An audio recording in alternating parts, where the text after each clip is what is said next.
Capricorns, welcome back to my channel. Let's take a look at just the general energy around you at the moment. If you want to see future readings, make sure you subscribe. If you enjoy this video at any point, definitely like the video as well. I will leave my email in the description box if you want to book a reading with me. I have like $25 video readings and like $60 phone sessions for like $30. So check it out below. And let's get into it. So first card we have, Capricorns, is the Ten of Swords. And the Ten of Swords talks about ending a period of time where we are just mentally exhausted. So for a lot of you, you're at a place to where you're getting your mental peace back. Okay, the beautiful thing about the Ten of Swords is we have reached our point to where we know what we will and will not take anymore. And this allows us to break free from what is holding us mentally captive and mentally stuck. A lot of you also are getting out of a depression phase. If you just really did not feel like yourself for a bit, you could be ending that period of time because you're either switching up your routine. There could be something new starting in your life, like a new job, a new project, a new focus. A lot of you could be at a space to where you've been there, done that now. You're in a space of acceptance, but as a whole, it just feels like mental peace is finally returning for you. You also could be feeling like certain individuals are just kind of dead to you after they have shown you, their true intentions, their true colors. You just may not feel like you want to occupy or have certain people in your space anymore. Now, you also have the Nine of Wands, which is kind of similar to the Ten of Wands in the energy, in my opinion. But the Nine of Wands is this: I've been through hell and back, and I have a whole new level of resilience, yes, but I'm trying my best to keep it together. Okay, and this also talks about like battle wounds or battle scars. So like PTSD, after maybe going through certain experiences, it's like, well, I have PTSD when it comes to trusting people because of what happened to me before. So a lot of you could be working through this, like, quote unquote, PTSD. I can't even say the word, PTSD of the past. Also, you could be recognizing that someone you're dealing with could be struggling with this. It's like you're trying to deal with them and they're dealing with you like you're the person from their past. And it's like, you don't have to treat me that way. I'm not the person who put you through the things that you went through. Now, I also have the Wheel of Fortune, which talks about change. Change usually that's favorable with it being upright. Okay, there could be someone here where their intentions, if they are impure, will be exposed, because immediately what stands out to me is the snake and the evil eye.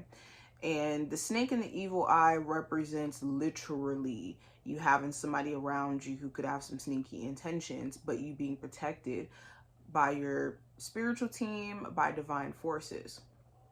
So they will not be successful. And it will be obvious. It's just beware.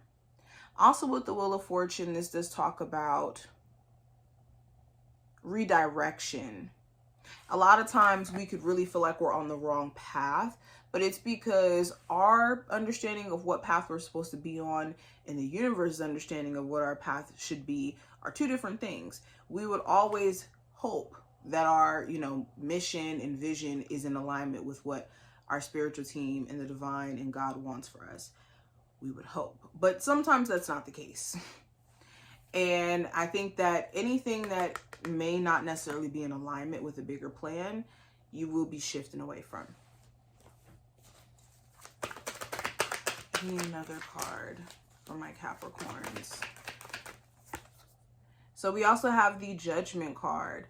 So there could be somebody here who's trying to reach out to you again or communicate with you again. Some of you could be reaching out to somebody else and wanting to know, like, hey, what's going on with you? What's up with you?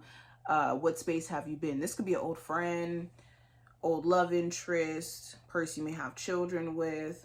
There could be things that you realize in having this conversation with this person, though, whether they reach out or you reach out, you could be realizing like, oh, this person has really changed. They've evolved, they've grown. Or you could realize that this person hasn't necessarily changed and there's things that maybe they've even gotten worse at. But there will be a personal epiphany that you have also about yourself in this interaction in regards to just things that maybe you didn't notice about the relationship or the dynamic, or ways that you should have loved yourself more when dealing with this person, whatever it may be. Now, going into the possible challenge that you may run into, I do have the 10 of Wands and I also have the 7 of Cups.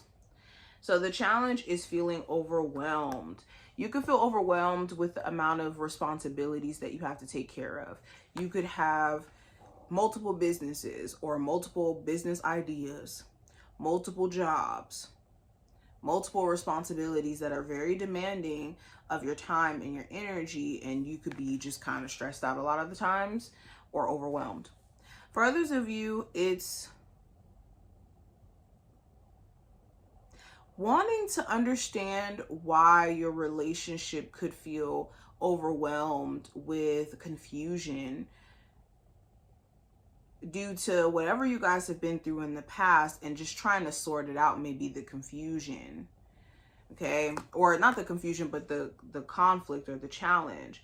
Especially when it comes to your person's confusion, it could feel like they give you mixed signals or they don't really know what they want to do, and you have to constantly like read between the lines to understand if you guys are on the same page or not. For others of you, you could have moments where you're a bit confused or conflicted on whether or not you still want to be in a relationship, or where you stand with them emotionally, what's happening, how far you want to go. For my single Capricorns, the conflict could be having options in the realm of your love life, but not knowing who to take serious. You could get like pros and cons from each individual that you're talking to, and it could be things that you just don't really know how to decipher to know who's genuine, who's not. Now, when it comes to the advice as a whole, I do have the 3 of Pentacles and also the 7 of Swords. So when it comes to the workplace, if you know for sure there's certain individuals who start drama and have like issues that are bigger than you, do not stress yourself out, overwhelm yourself with trying to be friendly or be overly like docile for the sake of others. Okay? Avoid being around them, but don't make your experience while being at work more miserable by entertaining or being concerned with what energy they're kind of dispelling out. Also, when it comes to any like projects or things that you're working on that maybe you've delayed or you've taken a step back from, it's important that you give it a real big push over the next 3 months or so. 3 months of focused action can do a lot, can do wonders for you. So stop procrastinating is the message. All right. Also, if you know someone is avoidant and they're not going to ever take accountability, and that is going to be like something you need for them to do in order for you to work out this relationship with them, and you just know it's not going to happen, avoid wasting your time. Okay, let them come to this epiphany or this initiative all on their own. But I hope that this was helpful and to give you insight, and I wish you the best of luck.